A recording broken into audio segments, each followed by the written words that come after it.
안녕하세요. 유니프클래스의 강석입니다.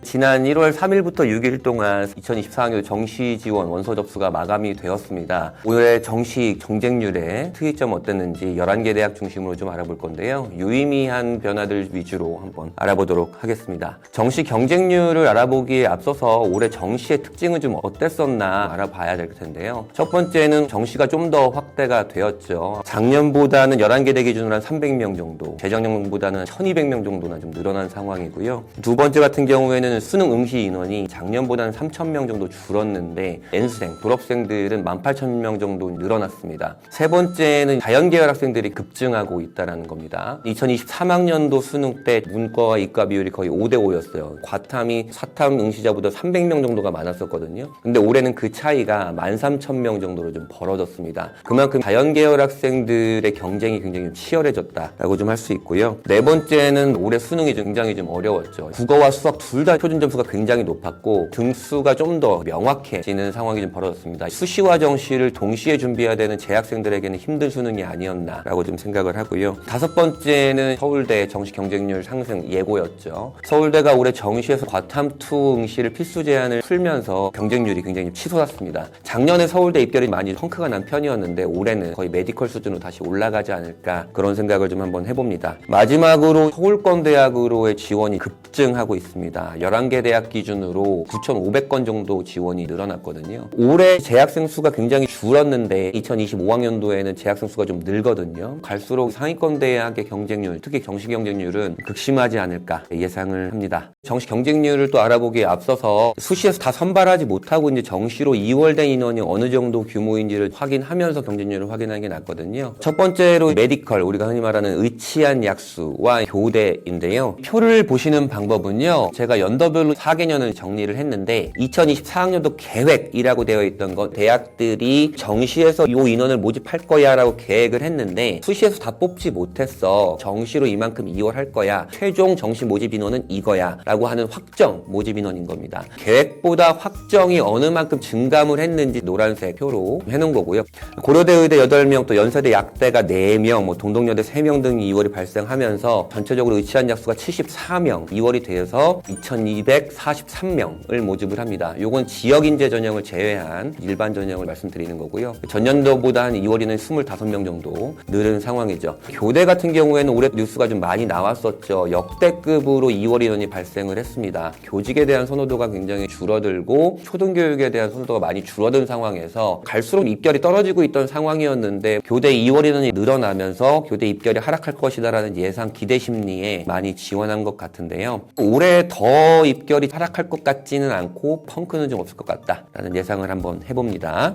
서울대, 연세대, 고려대 3개 대학교의 수시 2월 인원을 한번 살펴볼 텐데요. 올해 수능이 굉장히 어려워서 수능 최저를 충족하지 못해서 수시 2월 인원이 굉장히 많이 늘어날 것이다라는 예상 굉장히 많았는데 연세대 학생부 종합전형인 활동 후 수영과 국제형을 중복 지원하지 못했었습니다. 근데 올해 2024학년도에는 중복 지원을 허용하면서 예상보다 너무 많이 2월이 돼가지고 연세대 융합인문사회과학 하스 모집 단위와 자연계열의 융합과학공학 ISE 2월 인원이 굉장히 늘면서 연세대의 모집 인원이 전년도보다 크게 늘은 상황이었죠. 서울대 같은 경우에는 응용생물화학이죠. 의료학과 등에서 2월 인원이 좀 나왔었습니다. 고려대 같은 경우에는 2월 인원이 작년 147명에서 올해 84명으로 확 줄어든 걸 볼 수 있고요. 표 맨 아래를 보시면 서울대 인문자연 합계를 해가지고 2월 인원이 313명 발생을 했고 서울대가 첨단융합 학부를 신설을 하게 되면서 전체 모집 인원은 작년보다 한 30명 정도 많이 뽑게 되는 것이죠. 서연고 서성한 6개대로만 보면요. 인문 자연 합쳐가지고 6,911명이 계획이었지만 418명이 2월이 되면서 7,300명 수준의 모집을 하게 되었습니다. 2월이 올해 정시에 미치는 영향은 그렇게 크진 않을 거라고 봅니다. 이보다는 이제 N수행들이 늘어난 것들, 수능 시험이 어려웠던 것들, 경쟁률이 많이 폭발한 것들, 이런 것들이 올해 정시에 큰 영향을 미치지 않을까라는 생각을 하고 있습니다.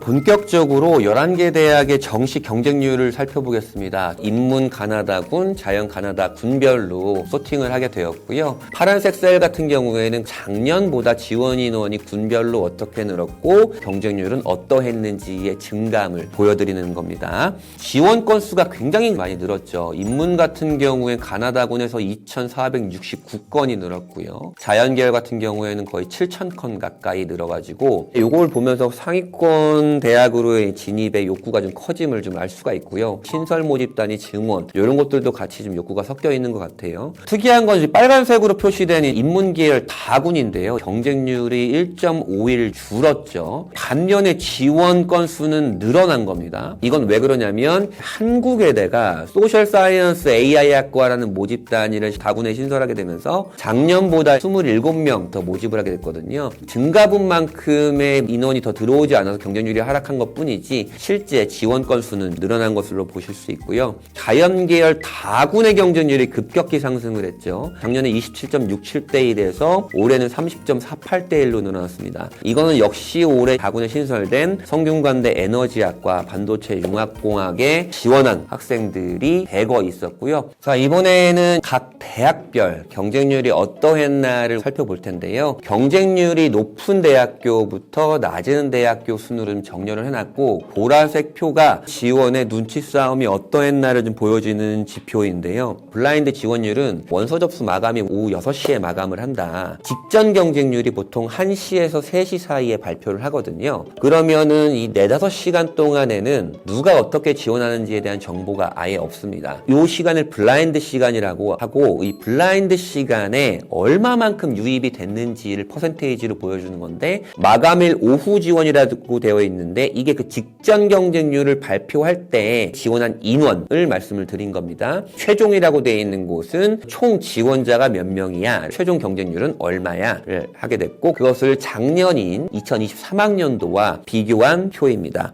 표의 맨 아래를 보시면 50.5%가 블라인드 시간에 들어왔죠. 총 지원자의 절반은 모두 블라인드 시간에 들어온다. 누구든지 직전 경쟁률과 컷을 보고 들어온다라는 것이고요. 저기는 가고 싶은데 컷이 좀 안 될 것 같은데 경쟁률을 보고 들어갈까? 뭐 이런 식으로 되기 때문에 내가 지원한 모집 단위가 경쟁률이 완전히 올라갔다 그래서 너무 걱정하지 마시고 우선 결과를 좀 기다려 보셔야 될 것 같고요. 대학별로 한번 특징을 좀 살펴볼까요? 이제 중앙대가 항상 경쟁률이 가장 높죠. 그 이유는 이제 작년까지 다군을 모집하는 대학이 중앙대밖에 없었습니다. 중앙대로 다 몰리기 때문에 경쟁률이 항상 좀 높았고요. 올해는 이제 한국외대가 소셜사이언스 AI 융합학과를 신설을 하게 되면서 경쟁률이 좀 올라온 상황이긴 하고요. 2025학년도 입시를 준비하는 예비 고3 학생들은 또 주목해야 될 게 2025학년도에는 성균관대의 인문계열의 간판학과 글로벌 경영이 나군에서 다군으로 이제 모집군으로 옮기게 됩니다. 거기다가 또 특이한 거는 성균관대에서 다군 모집 신설하는 학과들은 탐구 과목이 2과목이 아니고 1과목만 반영을 합니다.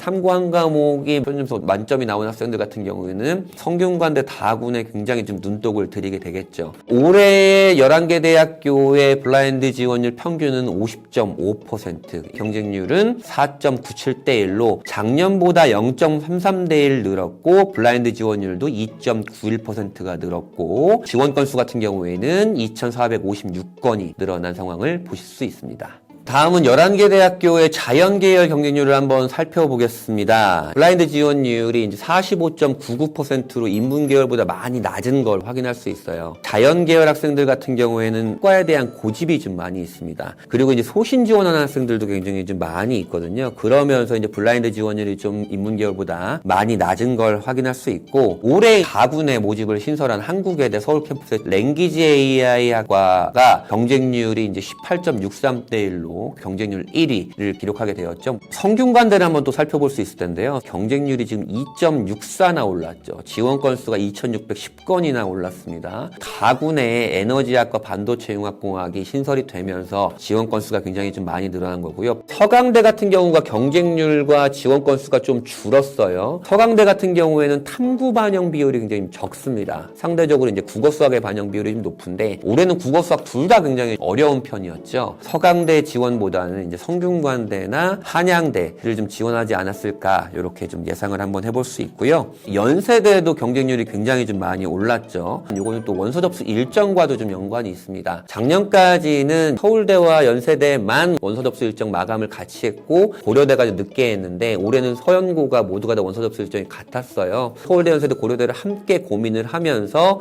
연세대에 소신 지원하는 학생들이 좀 많았다고 볼 수 있고 처음에 좀 언급드렸던 올해 정시의 특징 중에 하나인 서울대의 경쟁률 상승입니다. 과탐2 필승시를 폐지하게 되면서 과탐2에 대한 공부가 좀 부담스러워서 과탐을 원 과목만 했을 경우엔 메디컬을 지원하고 연고대를 지원하는 학생들밖에 없었다면 올해는 그 학생들이 서울대까지 지원할 수 있는 상황이 생기니까 경쟁률이 좀 상승할 수밖에 없었던 거고요. 이번에는 메디컬의 3개년 경쟁률 변화를 정리를 해봤는데요. 보시면 아시겠지만 빨간색이 굉장히 많이 있죠. 경쟁률이 줄어들거나 지원 건수가 좀 줄어들었다라고 볼 수 있는데요. 올해 수능 난이도와 연관이 되었습니다. 올해처럼 수능이 어려우면 등수 변별이 예년보다 훨씬 더 쉬워지는 상황입니다. 그러다 보면 점수가 안 되겠다 싶어서 지원을 꺼리게 된 학생들이 굉장히 많았고 특히 2025학년도 입시를 준비하는 친구들 같은 경우에는 눈여겨봐야 될 게 조선대, 충남대, 의대랑 충북대, 약대가 또 나군으로 또 이동을 합니다. 그럼 나군의 몸집이 더 커지게 되는 거죠. 그러면 나군으로 모집을 하는 시대, 한의대, 그다음에 약대까지도 영향을 받고 심지어 서울대까지도 지원율 또는 입결에 영향을 받을 수 있겠다라는 좀 예상을 한번 해볼 수 있습니다. 네, 이번에는 앞에서 보셨던 대학들 중에서도 올해 큰 변화가 있었던 대학 또는 전형들을 한번 살펴보면서 유의미한 것들을 한번 살펴볼 텐데요. 고려대 교과우수 전형을 좀 집중적으로 좀 살펴볼 텐데요. 소나기 지원이라고 해놨습니다. 고려대 교과우수 전형은 신설되었기 때문에 어느 성적대에 학생들이 어떻게 지원하는지에 대한 정보를 우리가 전혀 알 수 없어서 모의 지원에 의존할 수밖에 없던 상황이었고 그만큼 좀 눈치 싸움이 극심했던 것을 우리가 확인할 수 있습니다. 마감일 오후 경쟁률을 보시면 제가 빨간색으로 표시를 해놨는데요. 총 18개 모집 단위가 교과우수 전형에서 미달을 보였습니다. 미달 경쟁률을 보면 사람의 심리가 내가 지원하면 붙을 것 같은 심리가 굉장히 좀 크거든요. 그러면서 소나기 지원을 하게 된 거죠. 고려대 교과수 전형의 총 지원자의 4명 중에 3명은 블라인드 시간에 지원을 한 것으로 정말 경쟁률이 대폭발을 한 것이죠. 중어중문학과 보건정책관리학부 같은 경우에는 직전 경쟁률이 0.33, 0.56대 1이었습니다. 중어중문이 인문계열의 가장 높은 경쟁률을 기록한 모집 단위가 됐고 자연계열 같은 경우에는 화공생 같은 경우가 직전 경쟁률이 0.6대 1로 가장 낮은 경쟁률을 보였더니 최종적으로는 자연계열의 가장 높은 경쟁률을 기록한 모집 단위가 된 거죠. 그러면 경쟁률이 이렇게 대폭발을 했으니까 학생들은 전전긍긍하고 있겠죠. 그렇다고 해서 고려대 교과우수 전형의 입결이 굉장히 높을 것이라고 생각하지 않습니다. 누구나 직전 경쟁률과 컷을 보고 들어갔을 텐데 요 위에 있는 친구들보다는 요 근방에 있거나 요 밑에 있는 친구들이 미달된 경쟁률을 보면서 합격을 기대하며 지원했기 때문에 경쟁률이 올랐다 그래서 입결이 그렇게 올라갈 것 같지는 않습니다. 이번에는 신설되거나 신규 모집을 하거나 새로운 형태의 모집을 한 대학교와 학과들의 경쟁률은 좀 어떠했나도 우리가 좀 살펴볼 텐데요. 서울대 같은 경우에는 인류학과와 불어교육과가 정시에서는 원래 모집을 하지 않는데 한 명씩 수시에서 2월이 되면서 정시 모집을 하게 되었고요. 한국외대 같은 경우에는 아까도 언급드렸지만 인문계열의 소셜사이언스 앤 AI 융합학과, 자연계열의 랭귀지 앤 AI 융합학부가 이제 신설되었고 경희대 같은 경우에는 글로벌 호스피탈리티 관광학과가 신설이 되었고 광역 단위가 인문계열은 사회과학, 자연계열은 ICT 광역 모집을 하게 되었고요. 한양대 같은 경우에는 정시 모집을 하지 않던 실내건축과 의류, 식품영양이 정시 모집을 시작하게 되었고 서울시립대 같은 경우에는 신설 모집 단위가 3개나 있었고 이화여대 같은 경우에는 지능형 반도체공학이 신설되어 모집을 시작했습니다. 인문계열의 블라인드 지원율은 59.6%, 자연계열은 44.6%로 11개대 인문계열, 자연계열 지원과 좀 비슷한 상황을 보였고 신설된 모집 단위 인문계열 블라인드 지원율이 조금 더 눈치싸움이 좀 극심하지 않았나라고 좀 확인할 수 있습니다. 2025학년도 입시를 준비하는 학생들은 또 내년이 어떻게 되는지 좀 궁금해하실 텐데요. 내년에는 신설되는 모집 단위가 현재 시행계획 사항에는 없습니다. 11개 대학교 기준으로. 무전공 입학을 확대한다라는 것을 발표를 했고 무전공 입학이 확대가 되면 조금이라도 더 좋은 대학을 가려고 하는 학생들이 훨씬 더 좀 많아질 것으로 좀 예상이 돼요. 그렇게 되면 상위권 대학교의 경쟁률이 극심해지지 않을까라는 좀 예상을 한번 해봅니다.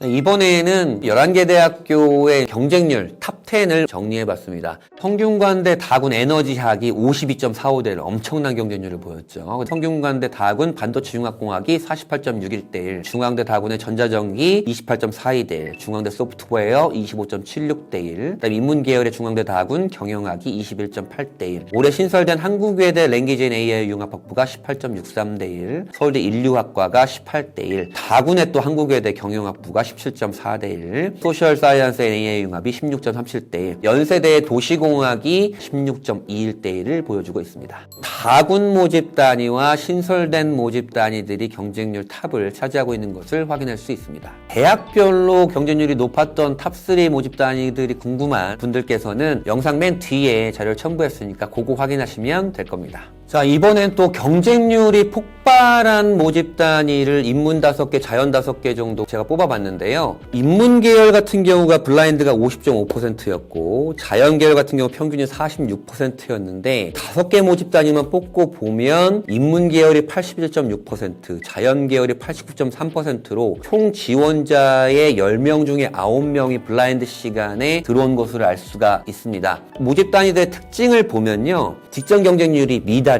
연세대 도고동문, 고려대 교육학과, 연세대 불어불문, 고려대 데이터과학, 고려대 생명공학들이 직전 경쟁률이 다 미달이어서 낮은 직전 경쟁률을 보고 들어간 경우가 있고요. 두 번째 같은 경우에는 작년 경쟁률, 3점대 경쟁률, 상대적으로 낮은 경쟁률을 보였었단 말이죠. 그 다음에 인문계열의 학과들을 보시면 상대적으로 비선호학과의 블라인드 지원율이 높은 것을 우리가 확인할 수 있습니다. 이것은 무슨 얘기냐면 그 대학에는 들어가고는 싶은데 점수가 좀 모자라거나 간당간당을 해서 낮은 학과를 지원해야 될까를 고민하는 친구들이 극심하게 눈치싸움을 하다가 지원율이 폭발한 것을 우리가 확인할 수 있습니다. 경쟁률이 폭발을 하면 입결이 정말 오르는 건가? 학생들이 많이 지원했으니까 입결이 오른 것인가에 대한 궁금증이 좀 많으실 텐데요. 2023학년도에 경쟁률이 폭발한 50개 모집 단위의 2022학년도 대비 2023학년도 입결을 정리한 상황이고요. 2023 최전 후백과 2022 최전 후백이 뭔지 처음 들어보시는 단어일 수도 있을 것 같아요. 최전 후백이 뭐냐면 그 학과의 추가 합격 포함해서 꼴찌로 합격했을 것으로 추정되는 학생의 누적 백분입니다. 누적 백분이란 건 예를 들어서 연세대 아동가족학과의 2023 최전 후백이 5.01이잖아요. 이 학생은 연세대 상위 5.01%야 라는 것을 말씀드릴 수 있죠. 빨간색 같은 경우에는 경쟁률이 폭발을 해서 작년보다 입결이 올라간 상황이고요. 파란색 같은 경우에는 경쟁률은 폭발은 했지만 입결이 내려간 모집 단위를 말씀드렸고, 표시를 하지 않은 것은 입결이 비슷한 유지 상황을 보이고 있는 겁니다. 경쟁률이 폭발을 해서 입결이 오른 모집 단위는 17개, 하락한 모집 단위는 20개, 유지한 모집 단위는 13개거든요. 그럼 이렇게만 봐도 경쟁률 폭발과 입결의 상관관계는 없다라고 좀 말씀을 드리고 싶고요. 이런 경쟁률 폭발보다는 그 해의 수능 난이도, 상위권 학생들의 점수 구조, 이런 것들이 입결에 보다 더 유의미한 영향을 좀 끼치는 것으로 알 수 있습니다. 지금까지 메디컬부터 11개 대학교의 2024학년도 정시 경쟁률 살펴봤는데요. 정리하자면 좀 경쟁률이 좀 올랐다, 학생들이 소신 지원을 하고 있다, N수생들이 좀 늘어나고 있다, 경쟁률이 폭발했다고 해서 입결이 무조건 오르는 것은 아니다, 이 정도의 특징을 살펴봤고, 지금 이걸 보시는 분들은 대부분 이제 2025학년도나 4학년도 입시를 준비하는 학생들일 거예요. 아, 경쟁률이 저 정도구나 살펴보는 의미를 좀 가시면 좋을 것 같고요. 결국에 내가 합격하는 건 경쟁률과 상관없이 내 점수가 좋으면 합격을 하는 거거든요. 여러분들의 목표를 향한 달려나가는 겨울이기를 응원하겠습니다. 오늘 영상이 도움이 되셨다면 구독, 좋아요 부탁드립니다. 지금까지 유니클 클래스의 강석이었습니다. 감사합니다.